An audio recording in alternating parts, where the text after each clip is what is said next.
Kanye West interview. The reason I want to do this is because I think he's very misunderstood, and I've just personally gained so much value from him. He's really inspiring to me, and I feel like he's just misunderstood, and it's a shame people aren't able to gain from him what I've been able to gain from him. So maybe in doing this, people will be able to understand him better and learn from him and gain value from him also. I'm really bad with answering questions, actually. Yeah.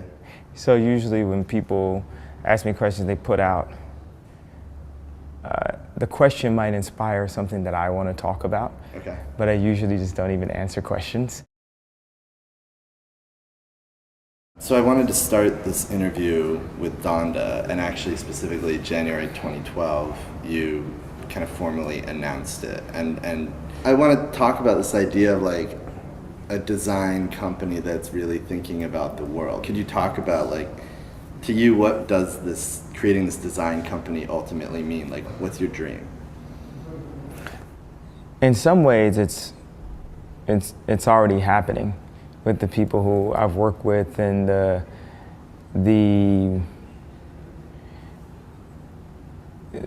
mental push-ups that people go through, and then what they take and take to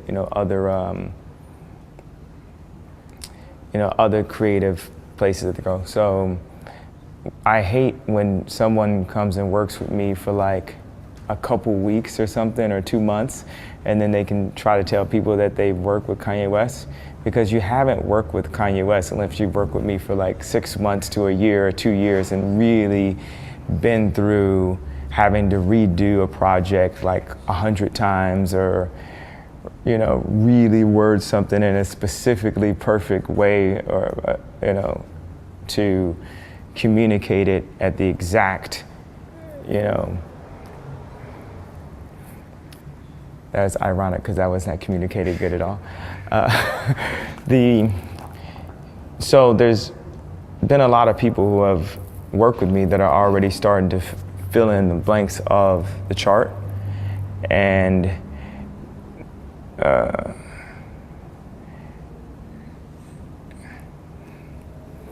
people, they come, they go away, they work here for a bit, they work on other projects.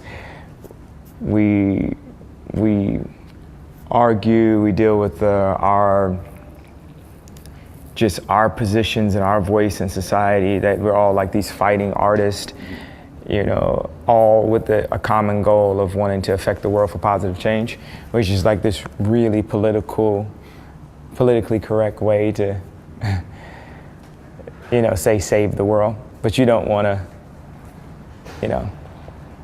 Right, so off the bat, saying he wants to save the world sounds super cheesy, cliche, and what I think a lot of people don't believe him.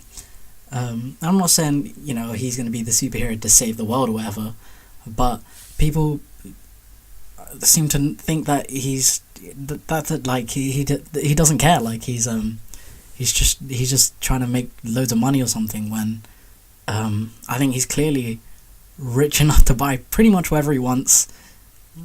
And he's married to Kim Kardashian. Like, I think anything in the world, any material thing he wants to buy, he can pretty much buy.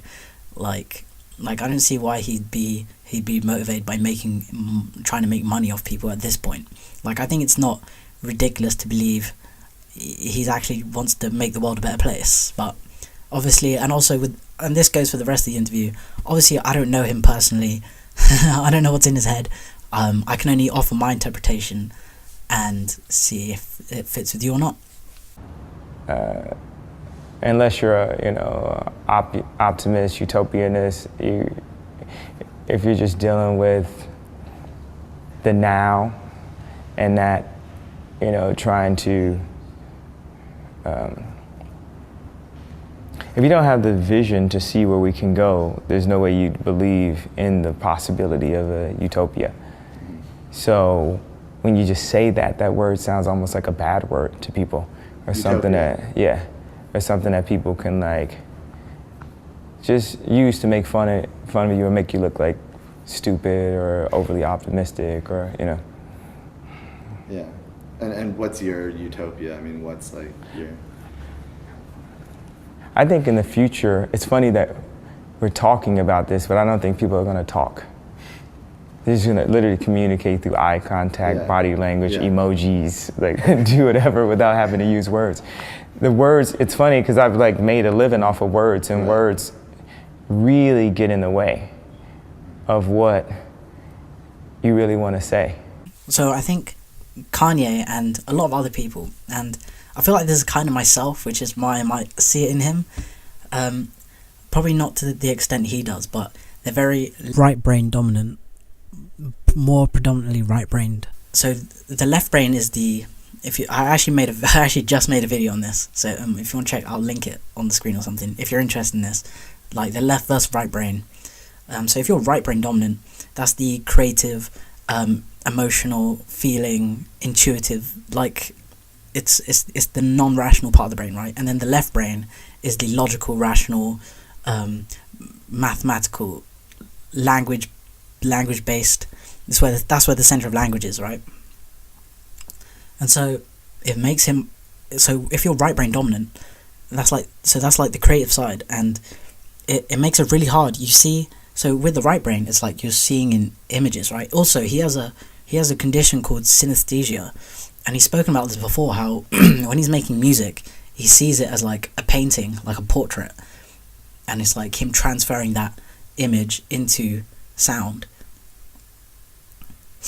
And so in a lot of what he's saying, you can tell it's like he's always struggling to get the words out. And if you think of this, right, just look at him talk. It's like he's trying to describe this picture he sees, and it's which is really hard to do. It's hard to describe a painting in language, right? It can be, especially if it's like, if you don't take it as a literal painting, he's looking at literally like a crossways of human beings and their behavior and psychology and how they react to certain businesses and objects, and like this whole thing combined to like this idea he sort of sees. It's like a whole idea with lots of different factors that he sees in image. And so obviously turning something like that into language is really complicated. You know, so like obviously Kanye always seems crazy, doesn't make any sense, but if you kind of take it from this perspective, you can see how see how maybe he struggles, and try and maybe understand him more. What is it that you think you want to say, or how would you say it without words? And sign language, or what would be your preferred platform? Yeah, sign language, eye contact with you, whatever, like just something like that. Or just like, I mean, thank God for emojis. Like, it's so often that it's like. Okay, I think this is actually a very, very good point. I actually had that eye contact idea on LSD once. I don't know what triggered it, but I actually had that idea, so I'm not going to say that adds any credibility to it, but that's why it intrigues me. But if you consider language is just symbols we attach meaning to, right? You take these, you've taken this alphabet, and you take a certain arrangement of letters and you attach a meaning to it, and from now on forever, whenever that assortment of letters grouped together in that particular order has that meaning to people now. And you can see how trivial that actually is. And I want to link to I want to add in this video here. It's very abstract, but it talks more about this, and I think it's very interesting. So here it is. You're talking about language, right? That guy, the deconstructionist, he works in language. He thinks that language is the thing that divides things up. If you say light and dark, or you say it's negative and positive, one word will lead to another word, and then those words are like so dead, because words are dead. Right, they're just things, right. symbols. Right, whereas the symbol, there's only one symbol for love, but love is such a dynamic thing. It's like it's always floating. Right. And love, the different people have a different definition of what love is. When you throw the word love out there, I'm using my definition and my imagery, right, past history. I'm and throwing then it in there, and then you try to match prove it, and you try to match it, and then you can never match what my love is. Right. And love is such a dynamic emotion. Every single time you feel it's different. There's only one word, and that word is dead, right? Yeah. So then, it's a lot of philosophers like Wittgenstein just he thinks like philosophy is all bullshit. All bullshit. As long as you're speaking it, it's all bullshit. Right, because it's the moment, symbols. yeah, it's the moment you speak it, you're not going anywhere. You can't solve the problem with philosophy because as long as you're doing it with language, he uses logic. He's a very good mathematician, and he uses logic to show you exactly what doesn't work with language. And he wrote those treaties, like just a couple of words, and he breaks down the right. Lao Tzu says, I'm trying to find it exactly, but he says, that which can be described is not the Tao. Yeah, exactly. The Tao that can be described is not the true Tao. I know that as well. I know that quote. And because I said, what cannot be speak of must be passed over in silence. He just leave it. Yeah. And he use other things to represent it. You know, maybe art or music or. They're all inferring. Infer, but he says language is this one of the most confusing way to. It's the worst one. It's the worst one. Yeah. Because music, and arts and stuff like that, or even movements and things like that. Movement. Yeah. And even emotions, and when you try to lock it down with words, you can never get. It's like a matrix. It's like a veil that. Right. It's a construct. Yeah, but at the same time, you need that construct. So it's like a double-sided sword. It's like a window that you can look out through in a cave, but then that's the only window there is. So all you can see is the cave. There's nothing on the cave. It's either if the window on the cave is purple, it's broken, which everyone has a slight different window, and every species has a different window. Yes. How are you going to see the world? But the same, that's the only thing you can go with is that little window. And then you try to describe it. Yeah, with itself. Right. So it's and then you try to say it's the truth. Yeah, and other people. And what about those other people? So that's the window I'm seeing. Can't you see that? And then you know what I'm saying? And then different people, and it's like and it's simply you have nothing to use but itself. Yeah. So you're using that window to try to break that window apart, and which is you know what. Also, I mean, the word of the year was an emoji. I think the crying face emoji or something, Oxford Dictionary. Word of the year. Someone told me that. Yeah. And even these days, I mean, emojis, the emerging generation is quite attached to emojis, right? And obviously older people look at them like, blah, blah, blah, they're so silly. But I think you looked at it kind of like how Kanye says, I believe in the children, look at the kids, bro. But genuinely, they're the most adapted to our current world and most unattached to their old ideas.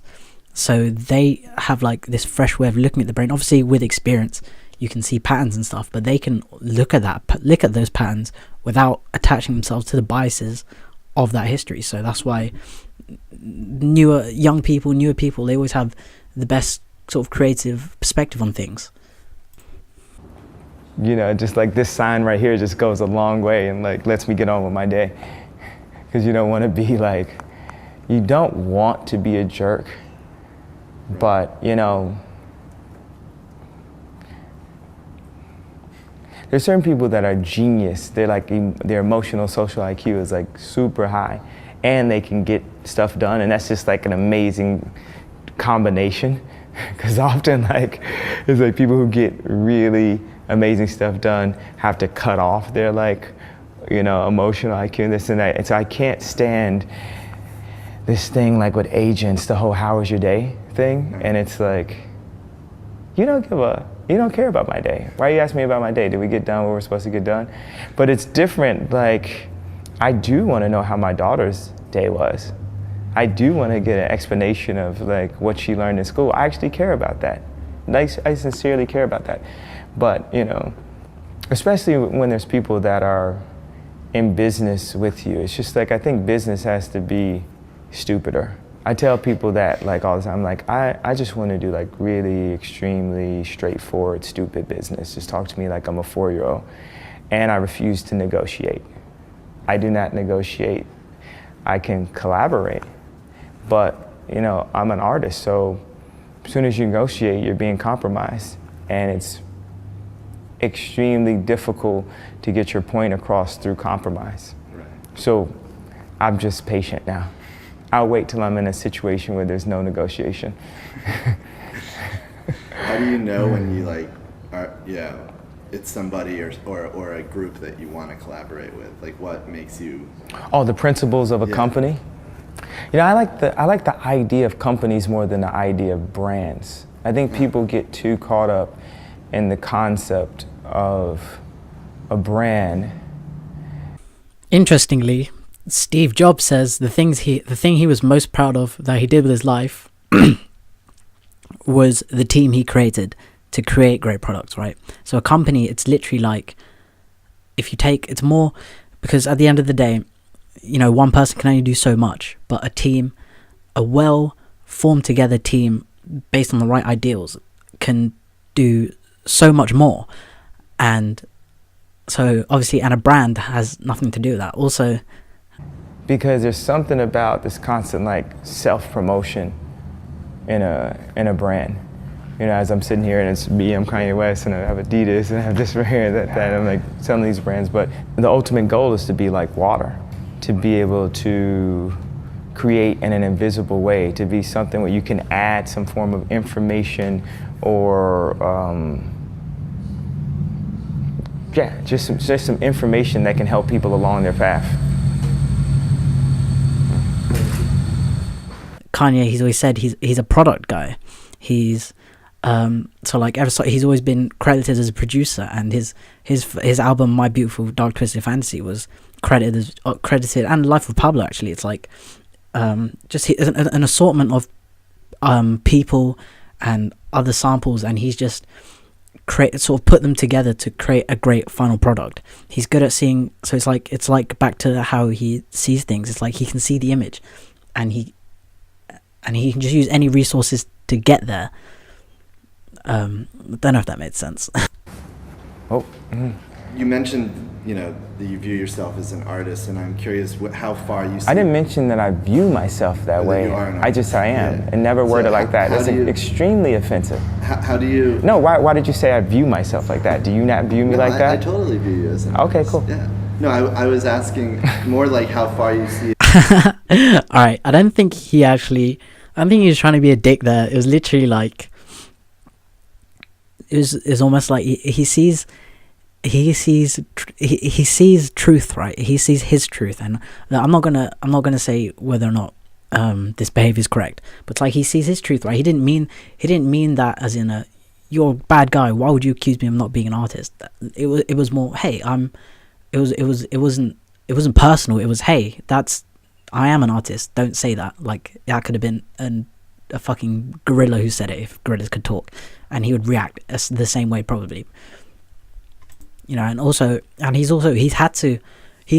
been forced to really hold on to his values and who he is and his values, right? Because his whole life, right, when he was a producer for years trying to be a rapper, nobody said he could be a rapper, so he had to believe in himself. He had to construct, he had to rely purely on his own values, and he ended up being a very successful rapper after years. If you look at his story, it took him, nobody was taking him seriously as a rapper, and he had to work damn hard, and like pretty much nobody was helping him to be a rapper. He just had to believe in himself, and like, no, I am a rapper, I can do this, I have something to say, and so he's always had to do that. And then when he's trying to get into the fashion world, everyone was trying to hold him back, so he's like, no, okay, so he had to be self-reliant on his own values to be like, hey, no, I know I am. And so and that's just going through. He probably wouldn't be a successful rapper right now. He wouldn't be successful in fashion if he didn't have think about all, like, just have everyone around you stopping you and trying to hold you back from something. You have to be strong in yourself and your own values and your own idea of yourself. So it's not that unreasonable that when he's questioned on that, it rubs him the wrong way, and he does realize afterwards. The next thing he says, he apologizes. So he does realize. He does. I don't think he means anything bad by it. I think it's not that understandable. And I'm sure he acknowledges. I think that's why he that's why he made sure to apologize, because I think he acknowledges he's not badly intentioned. But he acknowledges that sometimes he needs to watch that he does that, right? Obviously, like after the Taylor Swift incident, that was clearly a time he realized, okay, I actually need to control this, make sure this doesn't get out of hand. And even in his recent song Saint Pablo, he literally says, "Drop my ego and confidence was my last resort," because that ego, the confidence in his self construct that was his ego, that's what got him through all these hard times. He's saying now he has to drop it because it's not serving him anymore. How far you see it extended? Like, what to you, is art, and where do you see it extended? I don't understand the question. how far does it go? Like, is it What's the it? art? Like art itself? What do you view as, what is your sort of definition, personal definition of art? I think that would have a George Costanza moment if I was to answer it right now. And I want to come back in 3 days and be like, I got the answer of my personal definition of art. I do have one. And sorry if I made you feel uncomfortable by okay. saying that what you said was offensive, but it was. Go ahead. Yeah, there was a tweet. You did tweet once the definition of art, or at least my personal definition is to be able to see the truth and then express it, which I thought was like, that's what I love about your Twitter or your tweets, because you're talking about being sustained, being minimal. That's the answer I wanted. Thank you. And you're able to take it into something, actually, like, speaking of your Twitter, I went through a bunch of things that you've been saying and just been thinking about how that relates to your universe. And you're in fashion, you're an artist, you're also an incredible musician. So I'm wondering, like, how do you think about all these things all the time? Like, is there ever a moment, do you have to compartmentalize it? Or is it just like all in you? How do you focus? It's all one. It's like your hands. It's like fingers, like a piano player. It's like the keys to life is just playing a chord. And people, they can't wrap their head around why a wrong note drives me crazy, but I'm trying to hear a beautiful chord. So people say, well, you got this, you got this, you got that. Why are you so mad about that? Well, that's a piece of the chord. I'm trying to play a chord, like two hands, and then eventually a symphony. So I think that speaks to the thing about the portrait. But I think a portrait's actually a bad. Well, obviously I don't know. Obviously I don't know what's in his brain. But I think it's more if you see it as a. For me at least, not saying I have I'm like a genius. I'm a Kanye genius or whatever, just like him or whatever. But it's more like he sees it's like a 3D interchangeable image rather than he sees a portrait, right? So it's like this 3D interchangeable image, and he's trying to describe it with the limits of language, and that can obviously be really difficult. And I think that's kind of what he was just describing there. Did that answer clearly? Maybe I could answer it in a different way. I was thinking also about just this idea of, how you believe the world can be changed through design. And that was something you said when you were at Harvard and gave that impromptu speech there. And I'm wondering to you, what is design in your mind, and why is design so powerful? Like, why do you think design can change the world?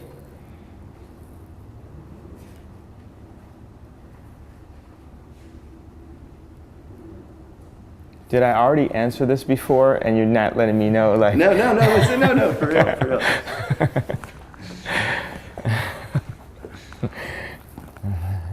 Actually you had a better answer than the one you just said.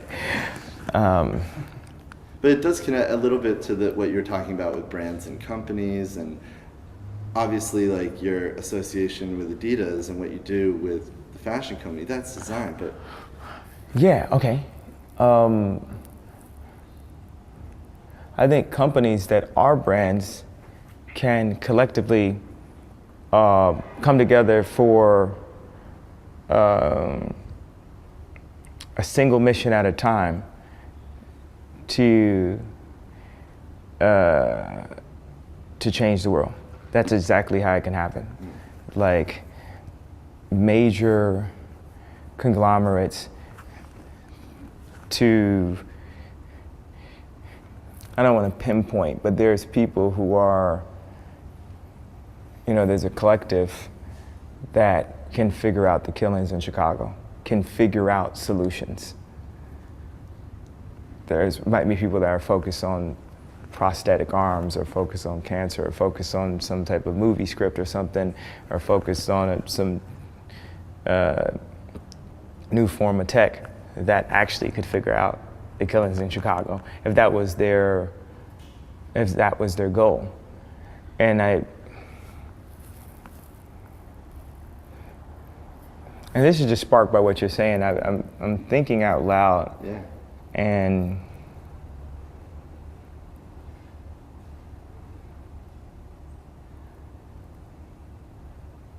people only have so much power in their positions on their own. So if it's someone that's like on the education board, and then it's someone that's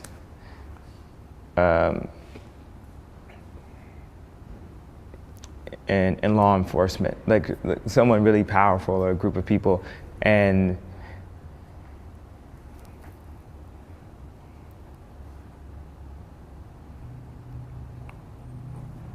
like I don't want to say an idea that's so like 7 years or 17 years from now that it has to get like fucking ridiculed for 16 years. So I'm trying to figure out how to word it in a way that people can understand it in the now. There's a lack of people in power that are motivated by the idea of helping people currently, but see, I actually think this, I can't remember if he said this somewhere or I've just got this idea, but I feel like his idea of being president, it's basically this, right? He knows he doesn't know everything about politics, but he knows because like I said before, he's not like he probably won't be taking bribes. Like he can make all the money he wants. Like he doesn't need do any shady political shit to make loads of money. Like he can make all the money he wants. So I think as president, that's legit. He wants to be someone motivated by trying to do the best for the people, and he knows he doesn't know everything about politics, but with the power of presidency, he can go to what he was describing, right? All these conglomerates, he can go to the best people, and he can go to the people that know best and figure out the solutions, rather than at the moment people don't. The politicians in power now, it's like at the moment politicians, they get swayed by dodgy corporations and lobbyists and people with a lot of financial power and a lot of power behind the scenes. Like he doesn't need the money, and he doesn't need the political position. He's got his own life outside of politics, so he doesn't necessarily have to be at the power of those people.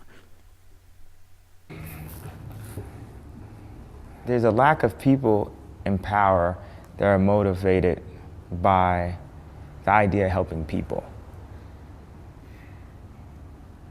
currently, but thanks to the internet, there are people who would have never made it through a corporate system that were able to jump and be to positions of power in their 20s that now can collectively work on ideas for the new world. I think I worded that in a 2016 like way. Yeah, no, that definitely makes sense. I didn't want to speak in like a no, and I didn't want to speak from 2030. No, I think it's like you're seeing like some of the people who run the world today are in their 20s, and and those are the people who can make the change, and who will. Right? I mean, it's not can, it's will. You have to will things into fruition, and I think that as our time, our 100 years on Earth, our civilization, I think that we can get to a place where, because I just think that when you say like way overly optimistic things, it just gets attacked. So I word it, I don't want to digress to like why it gets attacked, but I want to just word it in a way that somehow puts the idea out there without people beating me up for saying my idea out loud or something. So I think more people need to know that they're not fucking cool. What makes you feel cool? And that's like the dream of everyone. They want to be cool because of this, cool because of their association, cool because of that, blah, blah, blah. And it's like, you could take an artist that has all of this information, and I'm not speaking about me, I'm just speaking like, just like in today's world, having money have allowed people who are like extremely uncool to think that they're cool and carry it like that. Okay, I'm not entirely sure what he means by this, but I think it has something to do with how, so he says he wants to be the Robin Hood of the fashion industry, right? So the top fashion designers in the world, and like all the best clothes and shoes and bags, or whatever the hell, it's always the richest, right? It's the richest companies who sell it at the luxury prices. And he wants to basically design the clothes that are considered the best by the best fashion designers, the best designed clothes and shoes and bags or whatever, but at a price for the people, right? And says he always respects H&M, Zara, because that's what they do. They give like well-designed clothes and stuff at a price most people can afford. So I think this has something to do with it, right? As in how people with the money are able to seem quote-unquote cool because they can just buy the nicest things, or just even the companies can just hire the best designers to design the richest things. I think it's, if I had to make a guess, it's something along those lines. And people who really are cool and people who really are artists and have ideas. So when he says cool, I think it literally means cool, like who's gonna make the things that resonate most with the people. Have to literally turn in their cool card to society just to make it past the age of like 28. It's either die at 28 or turn in your cool pass. And I would love to, that's the way I word things in where it's not like a bomb about to set off, like a nuclear bomb.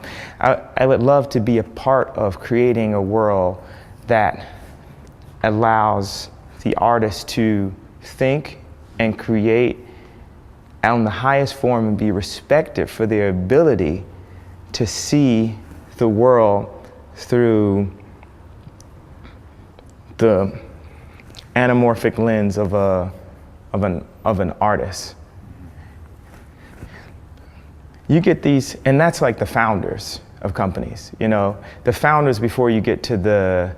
So I think by this he means literally just whoever has the best creative vision can have the resources to create the best things, right? So while he was making the album Yeezus and spazzing out on TV and interviews and stuff about corporations not taking him seriously and being against him, it was because he knew he had this, which he's now proven, which he's like, Yeezy, Yeezy, Yeezy, just jumped over jumping. Yeezy, Yeezy, Yeezy, I feel so accomplished. I done talked a lot of shit, but I just did the numbers. Yeah, you know, if you see Yeezy shoes, they're literally like, he's literally running the fucking shoe game. So like, yeah, but like, so he knew he could do that, but he didn't have the resources, and the corporations weren't working with him. I think he wants other people who have the creative mind, the creative vision to do great things, to be able to have the resources to do it, right? Because these corporations all had the resources to help him make the Yeezys. Like literally, if they just cooperated with him, they'd all be fucking loaded. Because obviously, look at the success of the Yeezys. But none of them did until Adidas, and now look at them. The CEOs that have to answer to like the stock and the board and all that type of stuff. And then the founders are just like off on the island. But the thing about the founders, like if you take like a living founder like Phil Knight, you know, the island isn't the final frontier.